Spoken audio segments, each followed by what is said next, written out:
Sponsor us, whoever does bear stories. It is going to be the Hulk Hogan of bears. Oh, God, no. Number 5. White bears have cultural significance. Excuse my language today. I'm tongue-tied. It's okay. White bears have cultural significance. Go.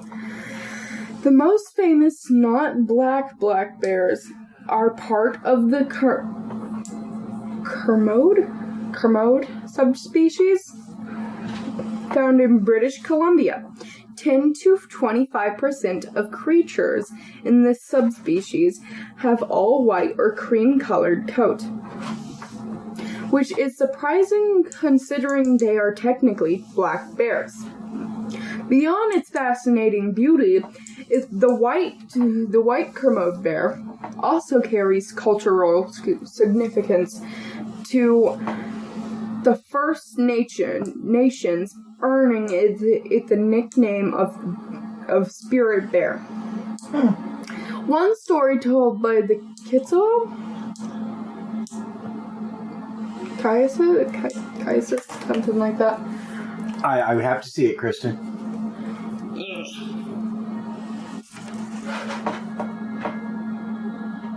Oh, the Kitasu. Yeah.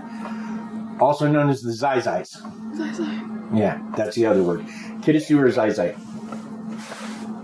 Nation tells of a raven making the animal to remind him of snow and ice. As the Ice Age reached its end, in another story, a raven makes an agreement with black bears that throughout time some of their cubs would be white. Very cool. According to a very old legend, crows and ravens were originally white. Apollo made them, right? And then Apollo, where you go? No, the Greek She deity. knows. You're joking, Daddy. Okay. Anyway, Apollo made them, and at some point he got upset over something, and since he was the sun god, he sort of raged heat, and it scorched the ravens and the crows, and that's why they're black now. We were learning about Greek gods today, so yes, I know. I'm joking. Oh. We actually had to make her our own, and I'm going with I made somebody, I haven't made the name yet, but we're supposed to do that. She's gonna be the gemstone goddess. Very nice. I'd name her Facet. Facet. But that's just me. And if you're listening, Krista's teacher, I did not say that. It's all Krista's don't worry. idea. She's not going to listen to this. Why not? She's too busy. She's a social studies teacher. All right.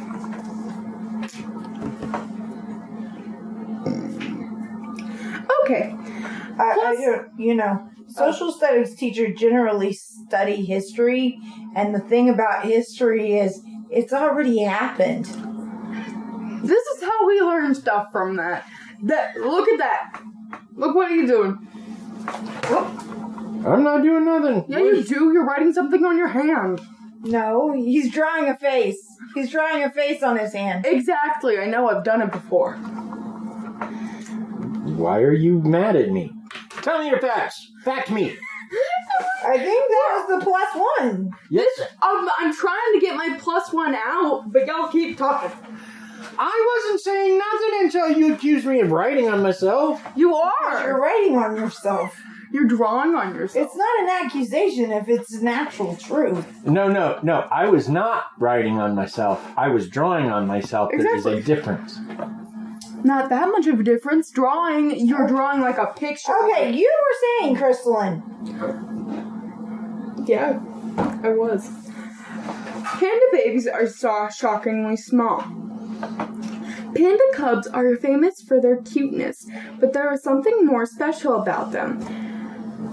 They're shockingly small, just 1/900th the size of their mothers. Panda cubs are one of the smallest newborn mammals relative to the mother's size. They weigh a mere 3.5 ounces at birth, which is equivalent to a stick of butter. Yes, because, and I remember reading this years ago, but female pandas don't dilate like other animals do, which is why the babies are born so small. Hey, so cute and stuff. So that's pretty awesome. Nature is very, very wonderful. Again, if you want to go see this website and see the rest of the facts for yourself, this is called treehugger.com. The person who made this is Jamie Hambuch, something like that. We are not going to butcher her name too much. Thank you again for making this so we can use it to our advantage on the internet. Well, if I ever win the lottery, I am building a castle and I am filling my bear moat with pizzly bears. Pizzly bears. Pizzly bears. Yes. All right, let's get on to the... Well, before we get too deep into the Skunk Ape argument, we're going to do our interview segment that we recorded last night in my intro to podcasting class with James Hudson. Oh, I'm sorry, that's not his name. James Herring, a.k.a. Red. So, without further... You know how wrong that is. What? You're calling him Red? What's the one surefire way to not come back from an away team?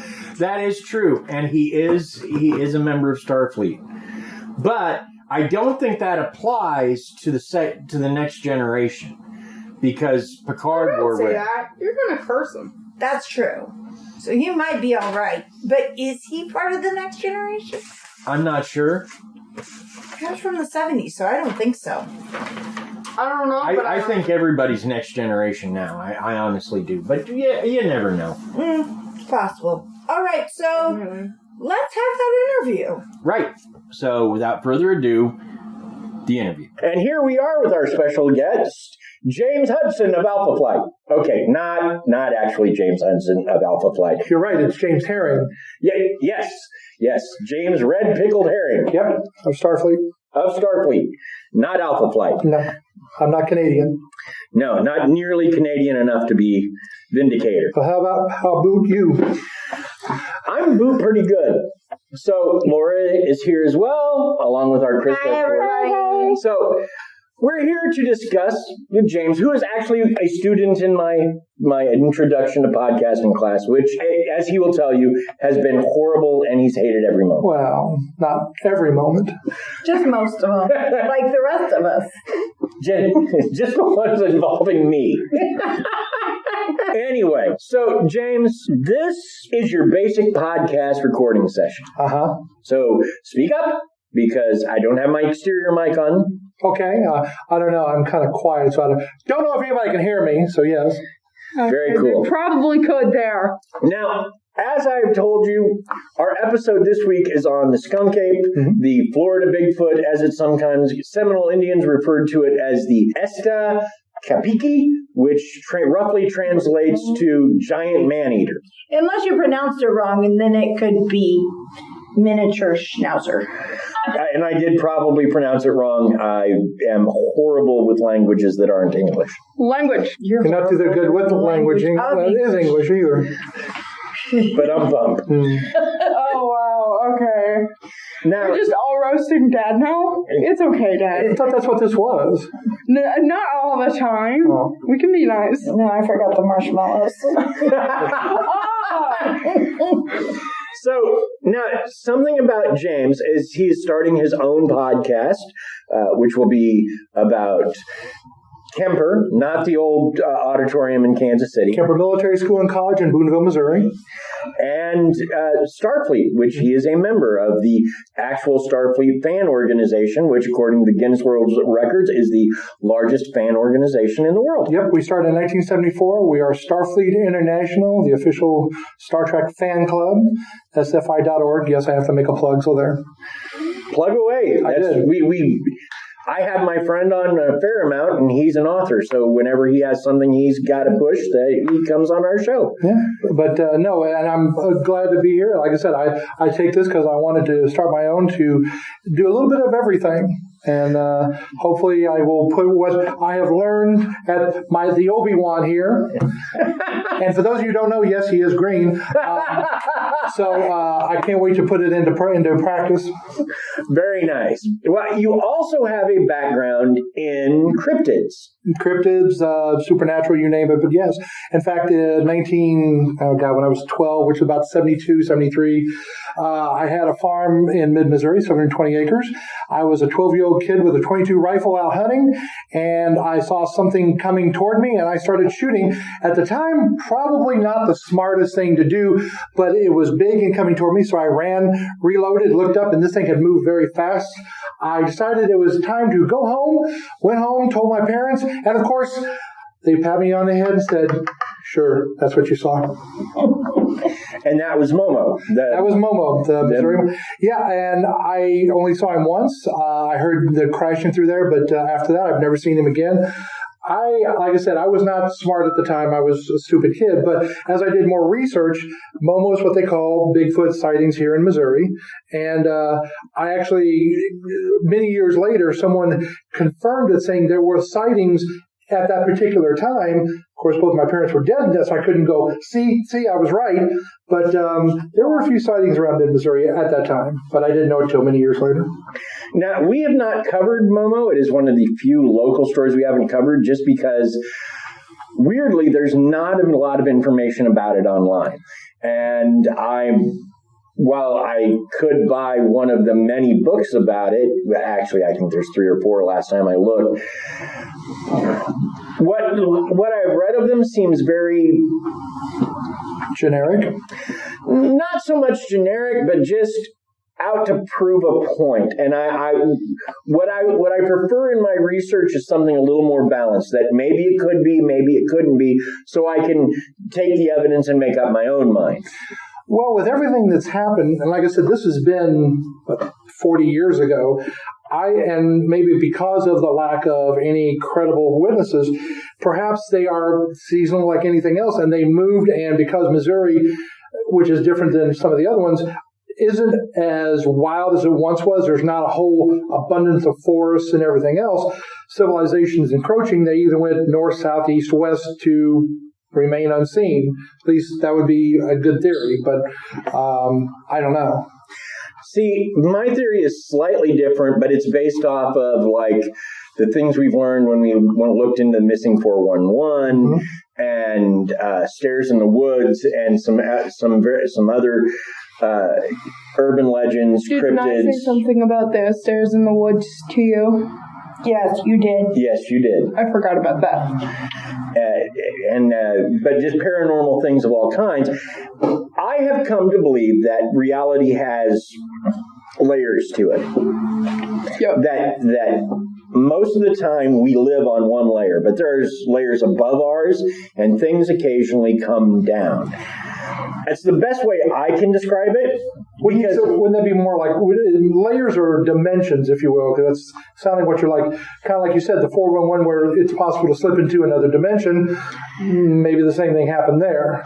Well, if you go back to Native American legends, a lot of Native Americans talked about how there were 2 worlds. There was the world that they knew, and to think an Indian did not know the land that they traveled is crazy, because they knew it as well as we know it.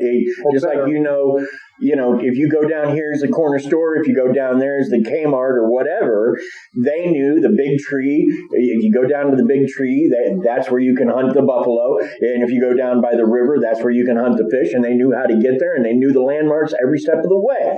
So they talked about how there were 2 worlds. There's the regular world, and there was a much larger world, a much more dangerous world. And that world is where you could encounter things that you wouldn't in our world, for example. And like I said, the Seminole Indians talk about the Esti Capcaki, I want to say. I don't have it right in front of my face right this second, but when they talk about it, they also talk about this wider world where it was very easy to get